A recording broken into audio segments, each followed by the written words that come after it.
مزید ایسی ویڈیوز دیکھنے کے لیے ہمارے چینل حافظ غلام رسول کو سبسکرائب کریں۔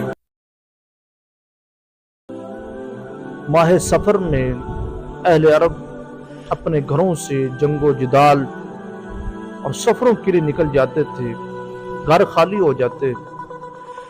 اسی وجہ سے اس ماہ کو ماہ سفر کے نام سے موسوم کیا گیا، اور جنگ و جدال میں ان کا مالی جانی نقصان ہوتا، تو اس وجہ سے اس مہینے کو منحوس کہنا شروع کر دیتے تھے۔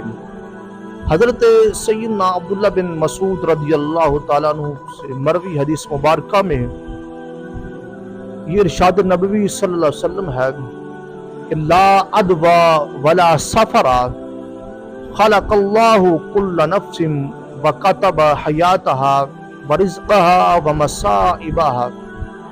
بیماری ایک سے دوسرے کو نہیں لگتی، ماہ سفر کچھ نہیں ہے، لوگوں کا اسے منحوس سمجھنا غلط ہے۔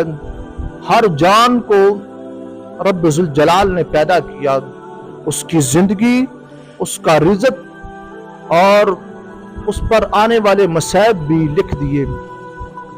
محتشم سامعین و ناظرین، اسلامی تعلیمات کے مطابق کائنات میں اللہ تعالیٰ کے حکم کے بغیر کچھ نہیں ہوتا۔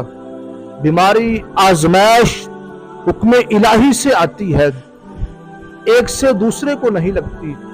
یہ جو کہا جاتا ہے کہ جراثیم ایک سے دوسرے کو لگ جاتے ہیں، اس بارے میں سوچنا چاہیے کہ جراثیم کو کس نے پیدا کیا اور کس کے حکم سے دوسرے شخص تک پہنچے، اور کس کے فیصلے سے دوسرا شخص بیمار ہوا۔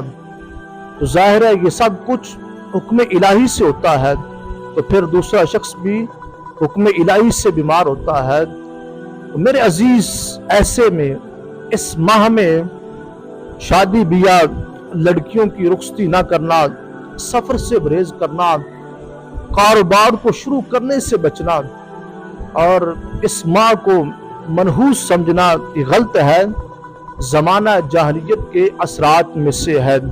حضرت سیدنا ابو ہریرہ رضی اللہ تعالیٰ عنہ سے روایت ہے کہ خاتم النبیین صلی اللہ علیہ وآلہ وسلم نے فرمایا، نہ کسی کی بیماری کسی کو لگتی ہے، نہ بدفعل کوئی چیز ہے، نہ مقتول کی روح پیاسا پرندہ بنتی ہے، نہ ماہ سفر میں نحوست ہے۔